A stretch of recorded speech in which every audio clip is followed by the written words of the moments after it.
Good evening, students. Today we will see the current affairs analysis dated from 26th and 27th Feb 2026. The first article related to the carbon capture utilization storage. Carbon capture அப்படின்றது ரீசெண்டாக we discussed. So ரெண்டு இடத்துலேருந்து capture பண்ண முடியும். நம்ம வந்து like industrial output, that is carbon dioxide release பண்ணக்கூடிய industries, அதோட சிம்மினிஸில் வச்சு நம்ம வந்து அதை பிடிச்சி அதை ஸ்டோரேஜ் பண்ணுறது. இன்னொன்று என்ன அப்படின்னா அட்மாஸ்ஃபியரில் இருக்கக்கூடியது, அட்மாஸ்ஃபியரில் ஆல்ரெடி இருக்கக்கூடியதை கேப்சர் பண்ணி அதை ஏரை ஃபில்ட்ரு பண்ணி அதுலேருந்து கேப்சர் பண்ணி அதை வந்து ஸ்டோர் பண்ணுறது.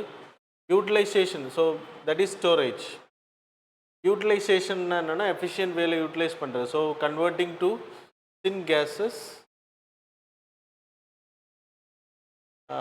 ஒரு சேம்பரில் வச்சு ஹை ஹீட்டிங் பண்ணி ரியாக்ஷன்ஸ் பண்ணி ஆக்சிஜன் இல்லாமல் ஹீட்டிங் பண்ணுறது மூலமாக சின் கேஸஸ் ப்ரொடியூஸ் ஆகும். அந்த சின் கேஸை வச்சு we can use it as a fuel for thermal power plants. வேறு எதுக்காச்சும் உங்களுக்கு எரிபொருளாக நீங்கள் வந்து இதை கொடுக்க முடியும். So that's a benefit of this carbon capture utilisation. இன்னொன்று என்ன அப்படின்னா ஸ்டோரேஜ் பண்ணுறது. ஒன்று வந்து நம்ம அண்டர் கிரவுண்டில் ஸ்டோரேஜ் பண்ணலாம், ஸ்டோரேஜ் இன் அண்டர் கிரவுண்ட். இல்லைன்னா we can utilize for cement industries, by product of cement இண்டஸ்ட்ரியாக நம்ம வந்து பயன்படுத்துறது. So that's a thing. Building மெட்டீரியல்ஸாக கெமிக்கல்ஸாக கன்வெர்ட் பண்ணுறது, யூட்டிலைசேஷன்லேயும் நம்ம அதை எடுத்துக்கலாம். ஸோ சின் கேஸாக மாற்றி அதை எரிபொருளாக பயன்படுத்தலாம். Building material, that is cement இண்டஸ்ட்ரிக்கு கோல் பயன்படுத்துகிறோம்ல, அதுக்கு பதிலாக கார்பன் டை ஆக்சைடு கேஸை கார்பனாக கன்வெர்ட் பண்ணி அதை வந்து பயன்படுத்த முடியும். சரியா? So that's a benefit. அது மெயினாக தெர்மல் பவர் பிளான்ட்ஸ்லேருந்து வரக்கூடிய அந்த கழிவுகளை வந்து பயன்படுத்த முடியும் பில்டிங் பிளாக்ஸ் பண்ணுறதுக்கு. ஒய் இந்தியா வாண்ட் டு, ஏன்னா இது ஏன் டிஸ்கஷனில் வருது அப்படின்னா, இந்தியா இப்போ ரீசெண்டாக 20,000 crore was announced in the budget. So இதை வந்து விரிவுபடுத்துறதுக்காக, தட்ஸ் அ மெயின் திங். இதை வந்து அதிகப்படுத்தணும் அப்படின்றதுக்காக டார்கெட். எதுக்கு இந்தியாவுக்கு வேணும் அப்படின்னா, India is the third largest emitter of carbon dioxide after US, China, US, அதுக்கப்புறம் இந்தியா மூணாவது இடத்துல இருக்குது. ஸோ லைக் பவர் ஜென்ரேஷனில் நம்ம அதிகமாக கார்பன் டை ஆக்சைடு ரிலீஸ் பண்ணிகிட்ருக்கோம். சிமெண்ட் இண்டஸ்ட்ரி, சிமெண்ட் இது கேட்பாங்க கொஸ்டின்ஸில், ஸ்டீல், அப்புறம் கெமிக்கல்ஸ், இதில் இருந்தெல்லாம் நம்ம கார்பன் டை ஆக்சைடு எமிஷன்ஸ் வந்து அதிகமாக இருக்குது. ஸோ கார்பன் இன்டென்சிவ் இண்டஸ்ட்ரீஸாக இருக்குது. So we having NDC target, INDC target 2070 we need to go for net zero or net neutral country, carbon neutral கண்ட்ரியாக மாறணும். அப்படின்றப்போ we need to go by this. So அதை வந்து கண்ட்ரோல் பண்ணுறதுக்கான initiation நம்ம பண்ணணும். ஸோ கவர்மெண்ட் என்னெல்லாம் initiation எடுத்திருக்கு அப்படின்னா, draft 2030 carbon capture storage utilization and storage ஒரு டிராஃப்ட் வந்து ரிலீஸ் பண்ணியிருக்கோம். Plus private companies like Ambuja சிமெண்ட்ஸ்ன்றது ரிலையன்ஸோடது. So Indo and Swedish company கூட கார்பன் கேப்சர் பண்ணி அவங்க வந்து building material, that is blocks தயாரிக்கிறது, செங்கற்கள் தயாரிக்கிறது. லைக் நம்ம பில்டிங் செங்கல்னு சொல்லுவோம், அவங்க வந்து பிளாக் அப்படின்பாங்க. ஸோ இதில் தயாரிக்கக்கூடியது ரெட் கல்லாக இருக்காது, சரியா, பிளாக் கலரில் இருக்கும். பில்டிங் பிளாக்ஸ் தயாரிக்கிறதுக்கான டெக்னாலஜி ஸ்வீடிஷும் இந்தியாவும் சேர்ந்து அம்புஜா சிமெண்ட்ஸில் பண்ணுறாங்க. அது மாதிரி JK cements also doing the same. So அது மாதிரி பட்ஜெட்டில் அனௌன்ஸ் பண்ணது. So that's why we are moving into it. அதுக்கான இம்பார்ட்டன்ஸ் நம்ம படிக்கணும். So that's about this article. The next article related to the GCC countries. GCC கண்ட்ரீஸும் சொல்லிட்டு okay. GCC countries, Gulf cooperation council countries.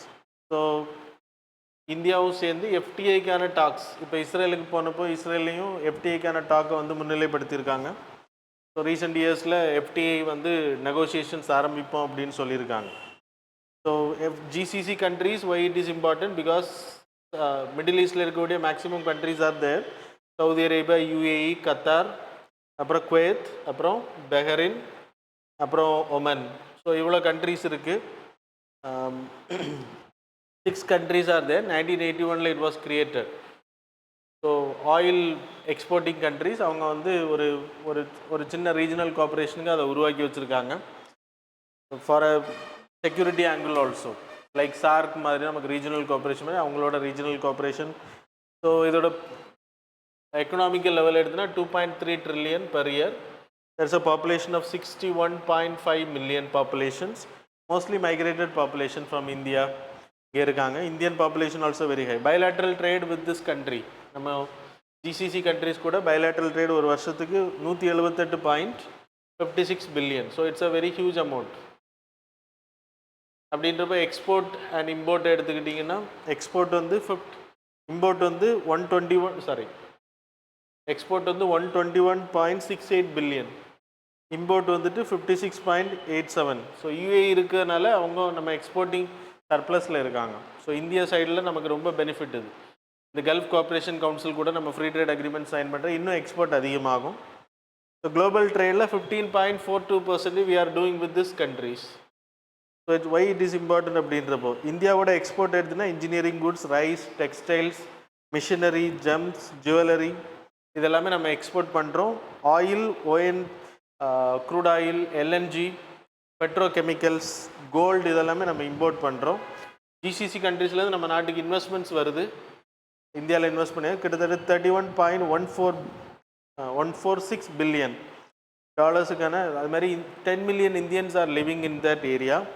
அதுவும் important. So that's about this article. The next article CAFE அப்படின்ற CAFE 3 already CAFE 2 இம்ப்ளிமெண்டேஷனில் இருக்குது. Bharat stage 1 stage 2 மாதிரி.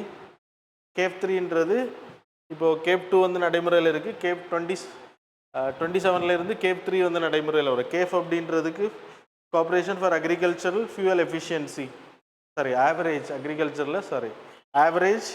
Fuel efficiency corporation corporating average fuel efficiency. நம்ம பாரத் ஸ்டேஜெல்லாம் சொல்கிறோம்ல, அது மாதிரி ஃபியூவல் நம்ம வெளியிடக்கூடிய மாசு லெவல் எவ்வளோ இருக்கணும் அப்படின்றத டிட்டர்மின் பண்ணுறது. புதிய கார்ஸுக்கு, லைட் வெயிட் வெஹிக்கிள்ஸுக்கு எல்லாமே வந்து பொல்யூஷன்ஸ் வந்து அவங்க எவ்வளோ பண்ணணும் அப்படின்றத சொல்லியிருக்காங்க. யூஎஸ்ஏல தான் இதை முதல்ல இனிஷியேட் பண்ணாங்க. யூஎஸ்ஏ 1975 இதை இன்ட்ரடியூஸ்ட். ஆவரேஜ் கன்சம்ஷன் 1700 கிலோ இருக்கக்கூடிய வெஹிக்கிள் வந்து 0.02, 740 கிலோ இருக்கக்கூடிய வெஹிக்கிள் 48% மோர் எஃபிஷியண்ட்டாக இருக்கணும்.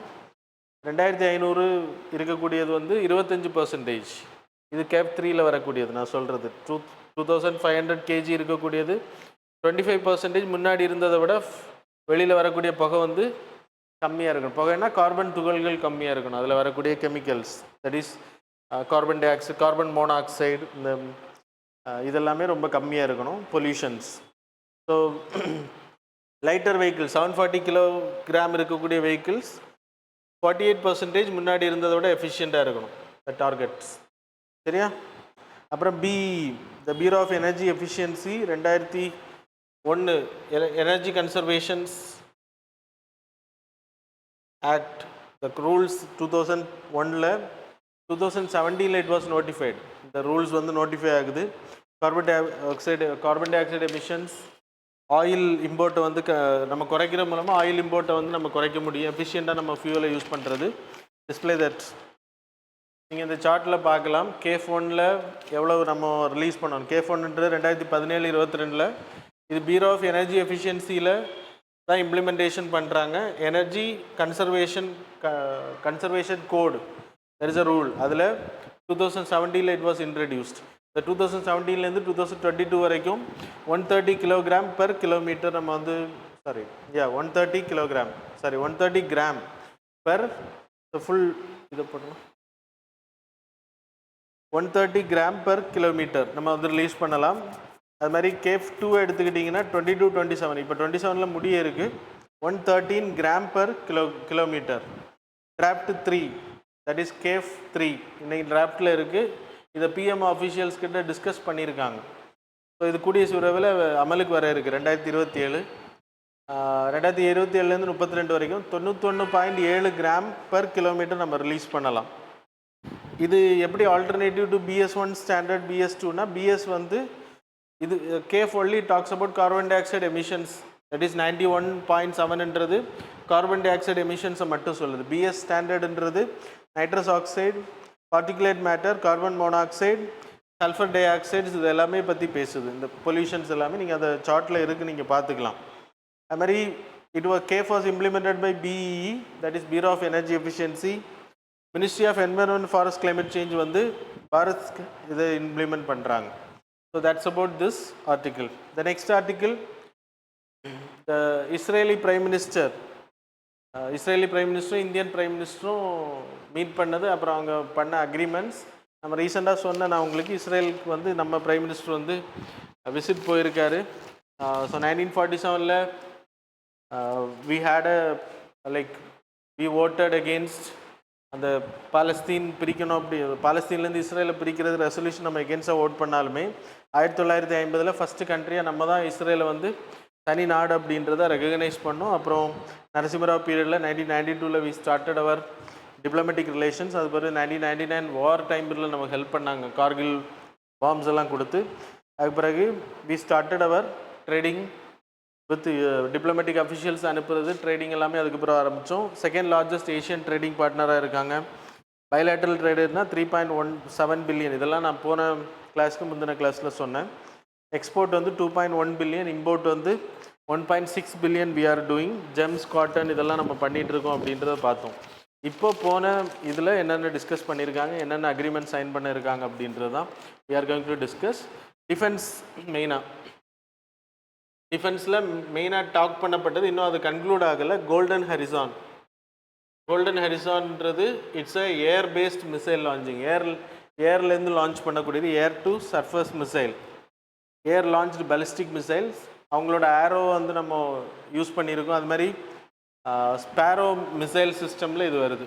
அப்படின்னா மேலேருந்து தாக்குதல் நடத்தக்கூடியது. 1500 2000 கிலோமீட்டர்ஸ் வரைக்கும் போகக்கூடியது. ஏரில் தாக்குதல் நடத்தினா 2000 கிலோமீட்டர்ஸ் வரைக்கும் போகக்கூடியது. சுக்கோய் விமானம் மூலமாக நம்ம தாக்குதலுக்கு யூஸ் பண்ண முடியும். Make 5 supersonic make 5. ஸோ இதை வந்து நம்ம இஸ்ரேல் கிட்ட பேச்சுவார்த்தை நடத்துது இதை வாங்குறதுக்கு, சரியா? அது மாதிரி UAV, missile, cyber terrorism, cyber security, counter terrorisms, intelligence ஷேரிங்கை பற்றி நம்ம டிஸ்கஸ் பண்ணியிருக்கோம். இந்த வாட்டி நடந்த மீட்டிங்ஸில் டிஃபென்ஸ் கோஆப்ரேஷனுக்கு அதிகமான இம்பார்ட்டன்ஸ் கொடுத்துருக்கோம். கார்கில் வாரில் எப்படி நம்ம ஹெல்ப் பண்ணாங்களோ அதே மாதிரி பாகிஸ்தான் நமக்கு த்ரெட்னிங்காக இருக்கிறதுனால, பாகிஸ்தான் டெரரிஸ்ட் ஆக்டிவிட்டிஸ், அதனால் இஸ்ரேலோட டெக்னாலஜி நமக்கு ரொம்ப இம்பார்ட்டன்ட் அப்படின்றதுனால இந்த மீட்டிங் வந்து நடத்தப்பட்டிருக்கு. தென் டெக்னாலஜி ரிலேட்டடாக joint innovation, semiconductor development, start up ecosystem, அது மாதிரி ட்ரேட் அண்ட் லேபரில் மொபிலிட்டி அக்ரிமெண்ட், அதெல்லாமே நோட்ஸில் இருக்குது, நீங்கள் பார்த்துக்கலாம். Skilled workforce, agriculture, water technology, அப்புறம் ஐமக்கில் அதை இன்னும் ஸ்ட்ரென்தனிங் பண்ணுறதை பற்றி டிஸ்கஸ் பண்ணியிருக்காங்க. And Israeli prime minister demanded for a hexagonal alliance, இது ரொம்ப இம்பார்ட்டன்ட். ஹெக்ஸகோனல் அலையன்ஸ் இந்தியா வந்து இதில் உள்ள விடுறாங்க. தட் இஸ் இந்தியா, கிரீஸ், அப்புறம் சைப்ரஸ், அப்புறம் சில அரேபியன் கண்ட்ரிஸ். அது எதுன்னு அப்படின்ட்டு சொல்லலை. இது வந்து ஒரு ரீஜனல் ஒரு கொலாபரேஷனாக உருவாக்குறது, எப்படி ஒரு குரூப்பிங் உருவாக்குறாங்க அதே மாதிரி உருவாக்குறது. Against Sunni and Shia countries, ஷியாவும் இது எகெயின்ஸ்ட்டு வெர்ஸில் அண்ட் சுன்னி கண்ட்ரி, இதுக்கு எதிராக இதை திருப்பி விடுறாங்க. That's about the thing. ரீஜனலில் எடுத்துக்கிட்டிங்கன்னா Iran, Turkey, Saudi Arabia, Qatar எல்லாமே இதுக்கு எகென்ஸ்டாக இருக்காங்க. ப்ளஸ் இந்தியா இதில் ஜாயின் பண்ணும்போது இந்தியாவுக்கு எதிராகவும் அவங்க மாறுறதுக்கு வாய்ப்பு இருக்குது. பட் நெதன்யாகு இதை வந்து டிமாண்ட் பண்ணியிருக்காரு இந்தியா கிட்ட, India need to join in this group. It is also treated as an anti Islamic NATO. அப்போ அது இந்தியா இதில் ஜாயின் பண்ணால் அது அப்படி இருந்தாலுமே, அப்படி ஜாயின் பண்ணால் ஈரான் கூட நமக்கு இருக்கக்கூடிய உறவுகள் பாதிக்கப்படும். ஸ்ட்ராட்டஜிக் அட்டானமிக் பார்ட்னர்ஷிப்பை நம்ம இழப்போம். And Iran is also important for Chabahar port, அது ஞாபகம் ஒரு கனெக்டிவிட்டி. அது மாதிரி நிறைய ப்ராப்ளம்ஸ் நமக்கு வர்றதுக்கான வாய்ப்பு இருக்குது இதில் நம்ம ஜாயின் பண்ணோம் அப்படின்னா, சரியா? இது இப்போ இருக்கக்கூடிய அப்டேட்டு. இது ஃப்யூச்சரில் அவங்க வந்து ஸ்டேட்மெண்ட் கொடுத்த அப்புறம் we will see. The next article related to the NCERT controversy. NCERTல 8th புக்கில் சோஷியல் சயின்ஸ், அதில் வந்து ஜுடிஷியரியை பற்றி, கரப்ஷனை பற்றி பேசியிருந்தாங்க. அது ரொம்ப நாள் கழிச்சு இப்போ தான் கண்டுபிடிச்சிருக்காங்க. யார்? Chief justice of India and chief justice of India வந்து அதை ஃபுல்லாக பேன் பண்ண சொல்லியிருக்காரு. அந்த புக்கை எல்லாம் ரிட்டர்ன் வாங்க சொல்லியிருக்காரு. ஆர்டர் போட்டுரும். So they will also ready to take criminal action also, criminal contempt of court. இதில் நீங்கள் படிக்க வேண்டியது freedom of speech and expression ஆர்டிக்கிளில் ஜுடிஷியரியை பற்றி நம்ம எதுவுமே பேசக்கூடாது அப்படின்றதும் நம்ம இதில் கருத்தில் கொள்ளலாம். So deep rooted conspiracy, supreme court என்ன சொல்லியிருக்குன்னா, சுப்ரீம் கோர்ட்டுக்கு எதிராக இல்லைன்னா கோர்ட்டுக்கு ஜுடிஷியரிக்கு எதிராக செய்யப்பட்ட மிகப்பெரிய ஒரு கான்ஸ்பிரன்சி அப்படின்றத சொல்லியிருக்காங்க. ஸோ இந்தியாவை பொறுத்த வரைக்கும் வி ஹேவிங் ஆர்டிகல் 124, 147 அது தெரியும் இல்லை சுப்ரீம் கோர்ட்டு. ஹைகோர்ட்டுன்றது 240லேருந்து 31 வரைக்கும். ஃபண்டமெண்டல் ரைட்ஸ் வயலேட் ஆச்சுன்னா we can go to supreme court by article 32 writ jurisdiction, 226 ஹைகோர்ட்டுக்கு, 50 வந்து செப்பரேஷன் ஆஃப் பவரை பற்றி பேசுது. ஸோ ஜுடிஷியல் இண்டிபெண்டன்ஸ் அப்படின்றது இண்டிபெண்டன்ஸ், ஜுடிஷியரி இண்டிபெண்டன்ஸ்ன்றது it's a part of basic structure doctrine. So அது இம்பார்ட்டன்ட் அவங்களுக்கு. ஆனால் அதை பற்றி நம்ம டிஸ்கஸே பண்ணக்கூடாதா, கிரிட்டிக்கல் வியூவே இருக்கக்கூடாது அப்படின்னு கேட்டாச்சுன்னா it's against freedom of speech and expression அப்படின்றது article 19 versus contempt of court. So freedom of speech and expression you people know article 19 clause 1 sub clause A. So அதுக்கு ரெஸ்ட்ரிக்ஷன் என்னது, sovereignty அண்ட் இன்டெகிரிட்டி, செக்யூரிட்டி, அப்புறம் friendly relation with foreign countries, public order, morality, contempt of court, defamation. So இது எல்லாமே வரும். அது பண்ணக்கூடாது, நம்ம அது ரெஸ்ட்ரெயின் பண்ணால். ஆனால் இது டிஃபமேஷன் கிடையாது. சுப்ரீம் கோர்ட்டில் நம்மளே சப்ஜெக்டில் நிறைய வாட்டி படிக்கிறோம் இவ்வளோ எரர்ஸ் இருக்குது. அப்போ யூபிஎஸ்சி மேலே அவங்க வந்து கண்டெம்ட் ஆஃப் கோர்ட் எடுக்க வேண்டியது இருக்கும். ஏன்னா யூபிஎஸ்சியோட கொஸ்டின்ஸ்லேயே நிறைய வாட்டி கேட்டிருக்காங்க ரிஃபார்ம்ஸ் என்னென்ன பண்ணணும் அப்படின்றது. ஸோ இவங்க ப்ராப்ளம் என்ன அப்படின்னா, அவங்க என்ன சொல்லலாம், ஸ்கூல் குழந்தைங்களுக்கு நீங்கள் வந்து தப்பான விஷயங்களை சொல்லிக் கொடுக்குறீங்க. அப்போ டீப் ரூட்டர்லேருந்து அவங்க வந்து வளரும்போது ஒரு கோர்ட் எப்படி இண்டிபெண்ட்டாக இருக்குது அப்படின்னு மக்கள் கோர்ட்டுக்கு மேலே வச்சிருக்கக்கூடிய நம்பிக்கையை பொறுத்து தான் இந்த இண்டிபெண்ட் அத்தாரிட்டி அப்படின்றது. அப்போ அதையே நீங்கள் டச் பண்ணுறீங்க அப்படின்னு அவங்க சொல்கிறதே நம்ம ஏற்றுக்கணும். அண்ட் தென் இந்தியாவை பொறுத்த வரைக்கும் வி ஹேவிங் கண்டெம்ட் ஆஃப் கோர்ட்டுக்கு 129 சுப்ரீம் கோர்ட் ஆஃப் ரெக்கார்ட், அப்புறம் 215 ஆஃப் ஹை கோர்ட். சரியா? Contempt of court we having a contempt of court 1971 act, legal proceedings, criminal ஆக்டிவிட்டீஸில் ஏதாச்சும் ஈடுபட்டுறா, scandalising the image of court, அது இது ஸ்கேண்டலைசிங் பண்ணுறதுன்றாங்க. லோவரிங் தி கோர்ட் அத்தாரிட்டி, அதோட அத்தாரிட்டியை லோவரிங் பண்ணுறது, அப்ஸ்ட்ரக்டிங் தி ஜஸ்டிஸ் டெலிவரி. இது மூணில் ஏதாச்சும் பண்ணால் it will be treated as the contempt of court, criminal contempt of court. Civil இருக்குது, கிரிமினல் இருக்குது. இந்த ஆக்ட் தான் இது டிஃபைன் பண்ணுது. கிரிமினல் வந்து இப்போ சார்ஜ் ஃபைல் பண்ணலாம், ஆனால் என்சிஆர்டிக்கு வந்து அதை விளக்கத்தை கேட்டிருக்காங்க. என்சிஆர்டி வந்து அதை பர்பஸ்ஃபுல்லாக பண்ணியிருந்தாங்க அப்படின்னா they will be taken under criminal contempt of court. Otherwise they will be அந்த இதை மட்டும் ரிமூவ் பண்ண சொல்லுவாங்க அடுத்த ஸ்கூல் கரிக்குலமில் இருந்து. சரியா? தென் சுப்ரீம் கோர்ட் ஜட்ஜஸ் ஏதாவது தப்பு பண்ணுறாங்க, மிஸ்பிஹேவியர்ஸ் இருக்குது அப்படின்னா article 124 clause 4 is there to remove the judges. So supreme கோர்ட்டில் இருக்கக்கூடிய ப்ராப்ளம் என்னென்னா, கொலிஜியம் சிஸ்டமில் டிரான்ஸ்பரன்சி இல்லாதது, அப்பாயின்மெண்ட்ஸில் எத்திக்கல் மிஸ்கண்டக்ட் நிறைய இருக்கும். சில கோர்ட்டு கொடுக்கக்கூடிய ஜட்ஜ்மெண்ட்டை அடுத்த கோர்ட் வந்து அதை கேன்சல் பண்ணுறாங்க. இதெல்லாமே நம்ம பார்க்குறவங்களுக்கு எப்படி இருக்கும். அப்போ இண்டிபெண்டன்ஸ் நம்ம பேசும்போது நம்ம கொடுக்கக்கூடிய ஜட்ஜ்மெண்ட்டும் கரெக்டாக இருக்கணும். அந்த விச் மீன்ஸ் நிறைய தூக்கு தண்டனை கொடுத்த தண்டனைகளே கேன்சல் பண்ணப்படுது. இப்போ ரீசெண்டாக கூட நடந்துச்சு, 7 பேரை வந்து விடுதலை பண்ணி ஒரு கோர்ட் அனௌன்ஸ் பண்ணாங்க. அப்புறம் எதிர்ப்பு வந்ததுக்கு பிறகு அவர் சொன்னால் நான் தெரியாமல் பண்ணிட்டேன் அப்படின்னு சொல்லிட்டு அந்த ஜட்ஜ்மெண்ட்டே மாற்றுறாரு. அவங்க ரிலீஸ் பண்ண கொடுத்த ஆர்டரே வந்து ஓவர் டர்ன் பண்ணுறாரு. அப்போ இதெல்லாம் நடக்கும்போது சுப்ரீம் கோர்ட் சிஸ்டம்லேயும் ப்ராப்ளம் இருக்குது அப்படின்னு தான் அர்த்தம். So we need to discuss 2 things. ஒன்று ஜுடிஷியல் கரப்ஷன், இன்னொன்று வந்து பேக்லாக் ஆஃப் கேசஸ். இதெல்லாம் நம்ம இப்போ டிஸ்கஸ் பண்ணது எல்லாமே பேசிக்ஸ். ஸோ ஜுடிஷியல் கரப்ஷன் எடுத்திங்கன்னா 3 விதமாக நடக்கிறதுக்கான வாய்ப்பு இருக்குது, 4 விதமாக. தட் இஸ் அட்ஜுடிகேட்ரி அப்படின்னா ஒரு ஜட்ஜ்மெண்ட் கொடுக்கும்போது அந்த ஜட்ஜ்மெண்ட்டில் ஒரு ஜட்ஜ்மெண்ட் சாதகமாக வரணுன்றதுக்காக பணம் கொடுத்து வாங்குறது. அதுவும் நம்ம நாட்டில் நடந்திருக்கு. அதுவும் நிறைய ஜட்ஜஸ் மேலே ஆக்ஷன் எடுத்திருக்காங்க. அட்மினிஸ்ட்ரேட்டிவ் கேசஸ், அட்மினிஸ்ட்ரேட்டிவ் மீன்ஸ் ஒரு நிர்வாக ரீதியாக இருக்கக்கூடிய கரப்ஷன். இப்போ எக்ஸாம்பிள் ஒரு ட்ரான்ஸ்ஃபர் பண்ணணும்னா ஹைகோர்ட்டுக்கு அத்தாரிட்டி இருக்குது, டிஸ்ட்ரிக்ட் கோர்ட்ஸில் இருக்கக்கூடிய அப்பாயின்மெண்ட்ஸ் இதெல்லாம் கண்ட்ரோலிங். சுப்ரீம் கோர்ட் வந்து ஹைகோர்ட் ட்ரான்ஸ்ஃபரில் அத்தாரிட்டி இருக்குது. அப்படின்றப்ப கொலிஜியம் வந்து ஒரு பணம் வாங்கிட்டு அதை பண்ணாங்க அப்படின்னா இட் இஸ் அப்பாயின்மெண்ட் கேஸில் பண்ணக்கூடிய corruption. Under judge syndrome, that is undue judge syndrome அப்படின்னு பேர். விச் மீன்ஸ் ஒரு ஒரு அவங்க ஃபேமிலி ரிலேட்டடாக ஒரு லாயர் இருக்கார் அப்படின்றப்போ அதில் ஜட்ஜாக இருக்கிறவர் அவங்க ஃபேமிலி மெம்பர் அப்படின்னா அந்த லாயருக்கு ஃபேவராக ஜட்ஜ்மெண்ட் கொடுக்குறது. அது வந்து அன்டியூ சிண்ட்ரம் இல்லைனா அண்டர் ஜட்ஜ் சிண்ட்ரம் அப்படின்னு பேர். ஒபாசிட்டி இன் தி கொலிஜியம் சிஸ்டம் அதுவும் வந்து தப்பு அப்படின்றாங்க. அது ஏன் வந்து ஒரு ஜட்ஜ் வந்து ரெக்கமெண்ட் பண்ணப்படலை, எதனால் அவரோட கீழே இருக்கிறவங்கள அப்பாயின்ட் பண்ணாங்க அப்படின்றத சொல்லணும். Political influence is there, threatening the dominance அப்படின்னா அப்பாயின்மெண்ட் பண்ணுறது எக்ஸிக்யூட்டிவ் அப்படின்றப்ப போஸ்ட் ரிட்டையர்மெண்ட்ஸ் பெனிஃபிட்ஸ் கொடுக்குறது இதெல்லாமே கரப்ஷனில் தான் வருது. ஏன்னா chief justice of India former chief justice of India Ranjan Gogoi was appointed as the Rajya Sabha member. அது பொலிட்டிக்கல் பெனிஃபிட்ஸ், அவர் தான் அயோத்தியாவோட வெர்டிக்டை கொடுத்தவர். அப்படின்றப்போ அது இன்னொரு சமூகத்துக்கு அந்த ஜட்ஜ்மெண்ட் மேலே டவுட் வரதானே செய்யும்.